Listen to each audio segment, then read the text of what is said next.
Hi, everybody. I'm Tom Santa Barbara, president of Direct Advisors. And today in our video podcast, we have a special guest, and that is Rose Miller, president of Pinnacle Human Resources. Welcome, Rose. Thanks for having me, Tom. Well, it's always good to have you, Rose. We go back a number of years, and it's always a pleasure to hear your insights. I think we have a pretty interesting little video podcast today. We're going to be talking a little bit about COVID, and I know that's on everybody's mind, and certainly in the workplace and what's going on in the workplace with COVID, especially when it comes to vaccines. Can you give us a little info on, what are the requirements for employers, asking for their employees to get a vaccine?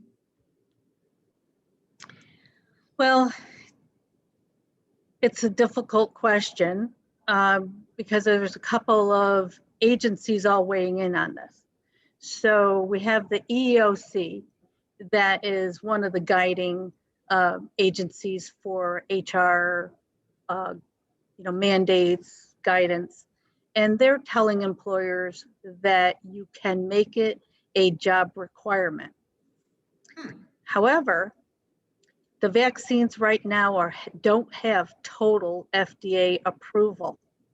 They're under emergency use only. Right. And under that principle, you cannot, fire, or if someone refuses to be vaccinated, it won't be a grounds for you have any adverse action against that employee. So that sounds very contradictory, and that's exactly what it is. It's contradictory. So an employer has to use a lot of encouragement. They should have a plan to roll out. The encouraging people to get vaccinated. In our state of New York, we now have a vaccine leave in order to encourage them to go and not lose hours worked to get a vaccine and demonstrate to the population, because we do need, in order to achieve the immunity level to actually combat this pandemic. Right. We really do need to have vaccines. Mm-hmm. Also, we always caution our clients that if you do have them coming forth, an employee coming forth with a religious accommodation or a medical accommodation, to get it in writing, to get it from a valid source. Don't just take the word for it, because it just might be fear. And they're just saying that. So if it's religious, get that religious leader to send a letter. And if it's a medical, make that health practitioner send something in. Yeah. Well, it's an interesting time. A lot of companies now have had their workers working from home. I know some of the big companies around the Albany, New York area have had their employees working remotely. And I know they're starting to think about bringing them back. What are the pros and cons, and what plan should they have about bringing workers back to work? Right. Well, I think not having a cookie cutter approach is a really good thing to do. Yeah. So many jobs are not able to work remotely, and then there may be an ability to work remotely, but there is at such a loss and such a cost of team building. Right. You really have to approach each role and each job, and is this something that can truly be done long term? For the employers that decide that this is more of a permanent solution for them, that is something that they want to continue, I also advise that they rethink the entire process, because what's been bubbling up as issues now that we're a year into this remote workplace is issues such as, how do you keep relationships? How do you isolate who your stars are? You know, you could identify them because you had face-to-face interactions. They would walk in your office and get to know their boss and express the fact that they want more work, or what is my career path. Well, how do you do that now in a virtual environment? How do you keep culture in a virtual environment? And there are considerations on legal side. They may decide they want to now work at their vacation house or go in with their parents. Well, now all of a sudden you may have multi-state employment and you didn't even realize it. Right. So you have to track where they are. Is their home OSHA compliant? You know, we've seen some scary pictures from people posting where they had a laptop on a stack of books. Well, where do we eventually we're going to start getting complaints and injuries, right? So you really have to rethink all of this if you are inclined to think this is a more of a permanent thing for your organization. Every new idea is an opportunity to re-engineer the whole thing, and to just slap on, we're going to do the same old in a different way of doing things is not. Yeah, I think you would agree that there's been a real paradigm shift in the thinking about, you know, what office space is about now and who do we bring back and who do we don't bring back. One of the things is, as you mentioned, the fear is that workers will become disenfranchised or feel marginalized when they're out of the office culture. There's something to be said, especially in a business like mine, where we're people oriented and relationship building. You know, we had to do different things to build relationships and contain and sustain those relationships that we've never done before. And you're seeing it right now with a video podcast. But I do believe that there will be more people coming back to work than originally thought. I do believe that because of that cultural thing that needs to be maintained. But you know, as we bring back workers to the office space, and in New York State, especially, there's banter about changing or legalizing recreational marijuana, which is a big topic now in the budget that will be coming up. And what are your thoughts, Rose? Yeah, what are your thoughts about that?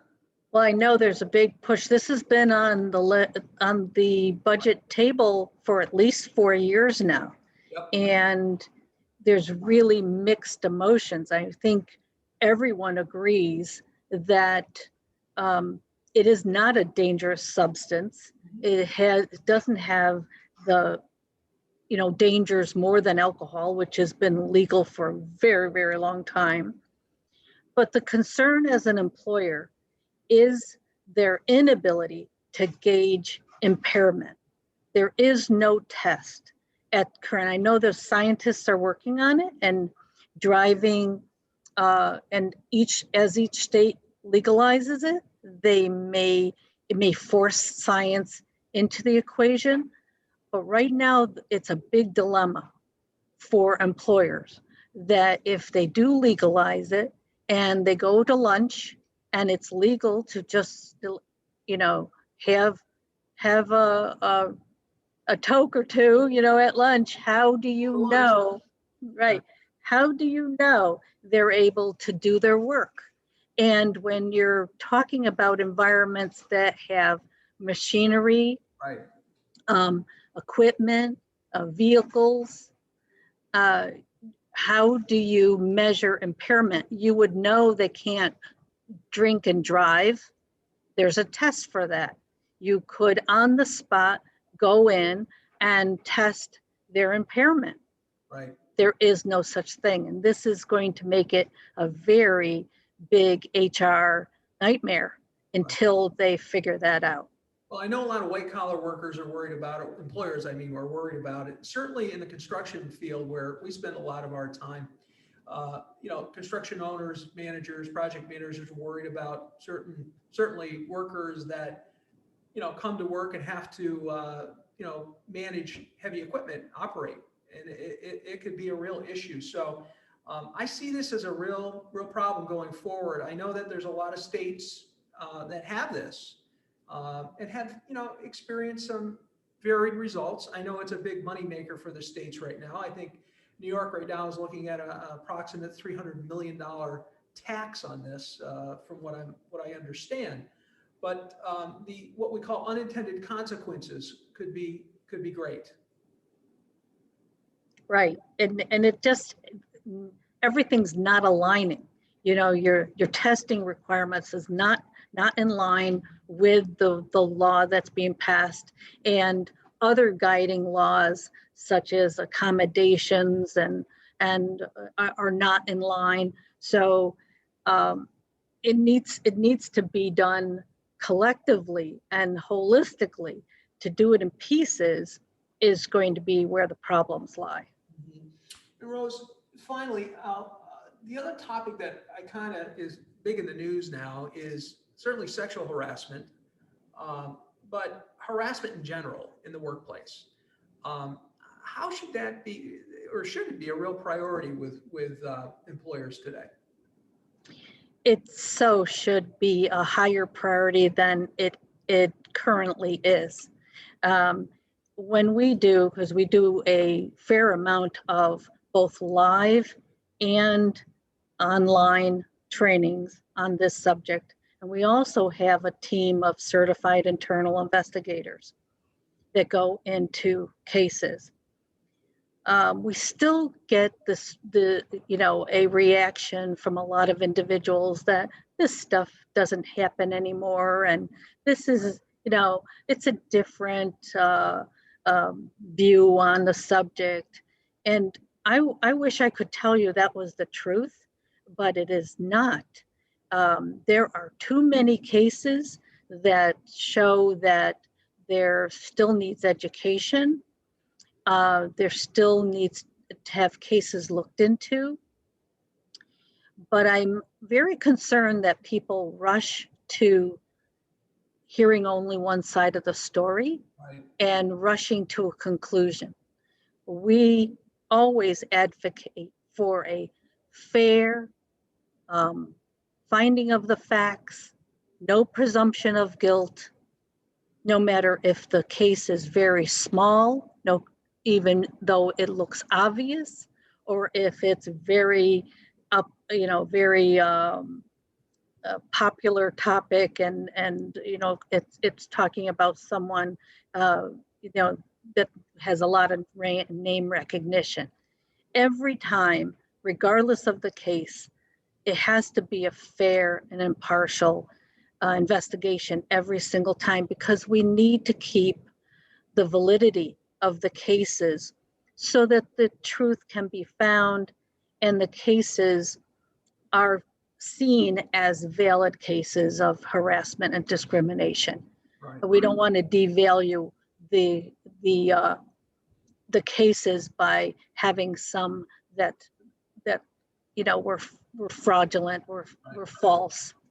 Well, everybody certainly is due process, for sure. Rose, one more question, I'll let you run. What's your advice on social media and email correspondence these days? Well, we were surprised when the National Labor Board weighed in on this. We thought that was very heavy-handed of the National Labor Board, and regardless of whether you were union or not, it affected all employers, because they weighed in quite heavily on what an employer can do as a consequence when someone is derogatory against their employer. And that rule is, if they are speaking about their pay, their benefits, or their working conditions, that you have to allow that. And that can be very difficult for an employer to swallow, that right, they can't intervene. So our advice is, for any handbook, and we still have employers out there with no handbook, and that's a big mistake. Yes. But for the handbooks, we're still seeing handbooks that don't have, we have in our handbooks a whole section called communications and technology, because there is plenty you can still say as an employer. And more importantly than just having policy, actually educate everyone. And I think this is such a hot place for policy violations, but it comes from the not communicating those policies. It is when we do internal investigations, many times it's the evidence is in the emails, in the internet, on social media, and texts. And all of that should be not only a policy, but educate your people on what they can and cannot do. If they are going to say something negative about their employer, they should express that it's their opinion, that it's not speaking on behalf of the employer. Mm-hmm. So there's a lot an employer can do, but what we find is they don't bring those rules to their rank and file and tell them what they can and cannot do. Great. Rose, a lot of good advice. Very much appreciate you being with us today. How can our viewers get in touch with you? They can call my office at 518-486-8152, and they're always welcome to email me at rmiller@pinnaclehRLC.com. Great. Thank you, Rose. And thank you, Tom. You're welcome. Thank you all for watching, and we'll be back soon.